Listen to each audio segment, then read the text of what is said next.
Senator Sheehy. For General Caine, curious of your thoughts. Now you're in the chair officially. China's building ships about 230 times faster than we do. Our ability to scale our maritime industrial base has been the subject of much discussion, and my biggest concern is we could give the Navy unlimited funds right now, and even that wouldn't be able to fix the problem we have within the existing paradigm, and we have to rethink how we acquire, deploy, and maintain our Navy.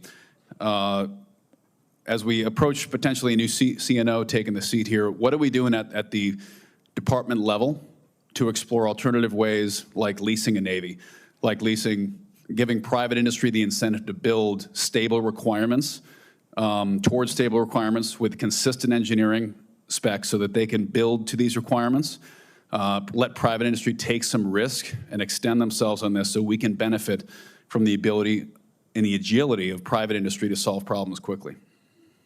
Well, sir, thanks for your question. I share your concerns about how fast we're building ships. I'm encouraged, though, by the leadership that the Deputy Secretary of Defense, the Secretary of the Navy, the current acting CNO have all been leaning into this, as well as the other parts of the department, acquisition and sustainment, and research and engineering. You know, I've not heard yet on a leasing discussion. As you know, as a former aviation business owner, there's ops leases and things like that that offer capability at different models. There's been some experience of that on the Hill before. I'm thinking back to Senator McCain had some strong views on leasing in a prior life, but I would defer that conversation to our OSD colleagues, sir, who would drive that. Okay. Well, I think we have to think outside the box, and that's true on all defense acquisition programs, and I welcome either of your thoughts as well. You know, Senator Warren and I actually have recently partnered on an initiative that is praising what Secretary Driscoll's done at the Army side to expand the flexibility of the services to have more alternative pathways. I go back to our MRAP program about 15 years ago, a program which saved my life and the lives of many other servicemen, I'm sure in this room as well. So finding alternative ways to acquire things is really what we have to do now. And if we continue to try to jam, you know, a turkey into the garbage disposal and just give more and more money to a process that frankly has been failing for decades, I think we need to try to fix the process first. And I'd be curious as to either of your thoughts, an open response as to what we can do immediately here to start reforming our defense acquisition paradigm so we can keep pace with, it's not a near peer threat with China, they are a peer. So it is a peer-to-peer threat.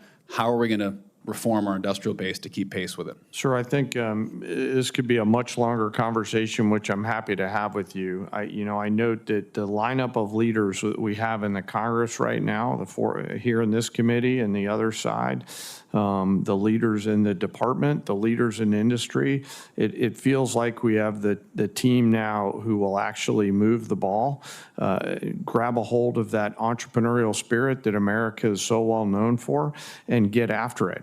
We cannot, I'm mindful of the work that's been done before. We cannot continue to move on the same trajectory, and we must get after this.